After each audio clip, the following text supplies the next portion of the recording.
السلام علیکم داملای محترم. من به شما یک سوال دارم. میگویند که اگر فرمه زکسی پوشیدن ممکن است یا نه؟ میگویند اگر پوشی یک طلاق حساب میشوی. ما میخواهیم که با همین سوال ما پاسخ گردانی. یعنی برادر سوال کردن که امروز پوشاک های زکسی میپوشند خواهرای ما و شما و بر زکس میروند و توی انجام میدهند با همین فرمه ها. آیا همینجا یک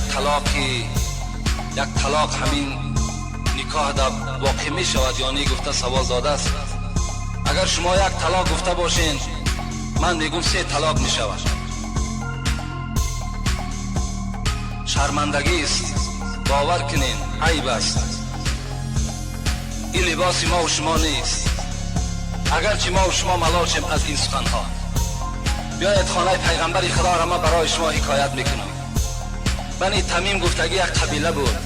پیش پیغمبر، پیش عایشه آمدن، مادر ما و شما، زن پیغمبر خدا آمدن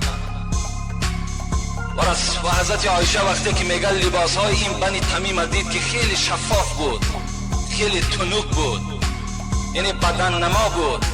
میگه حالت حضرت خیلی تغییر یافت و گفت این کنتون مؤمنات فلیس هذا بثياب المؤمنات. ای مادرای عزیز گفت اگر شما دعوا کنین که ما مسلمان هستیم، ما مؤمن هستیم، این لباسی که شما در بر کردین این نشانه مؤمنی و مسلمانی شما را نشان نمیدهد.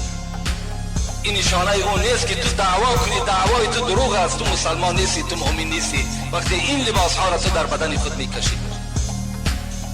تازه عروس میگوید یوسف قرضاوی در فقه معاصرش میارد در باب لباس زنها. یک تازه عروس پیش عایشه صدیقه آمدن و میگه در بدن شاید که همین لباس های پرده هایی که امروز خواهرای ما و شما را شرمنده کردن، اینا را از ملک غرب برای ما و شما آوردن که اینها بپوشند، اینا مثل ما پیرو شوند، اینا مثل ما دوزخی شوند. همچنان لباس میگه در برش بود. حضرت عایشه چی گفتند؟ حضرت عایشه گفتند لم تؤمن بصورت نور امرأة تلبس هذا. حضرت عایشه گفتند ای خواهر عزیز، گفتند اگر این لباسی که تو در برداری، این لباس کسایی می پوشد که با سوره نوری که در قرآن خدا فرستاده است با سوره نور ایمان ندارد. این سوره نور چی میگوید؟ شما الحمدلله امروز قرآن های کریلیکی هم برآمده است. سوره نور آیت 31 نگاه کنید. خداوند میگوید ولا يبدين زينتهن الا ما ظهر منها وليضربن بخمورهن على جيوبهن ولا يبدين زينتهن الا لبعولتهن. صدق الله العظیم.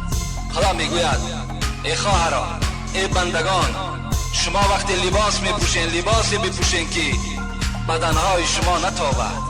وقتی رویمال در سر میاندازین چنان رویمال اندازین که گردن و گوشهای شما را بپوشاند. تفسیر نصفی نزد من از حنفی مذهب است.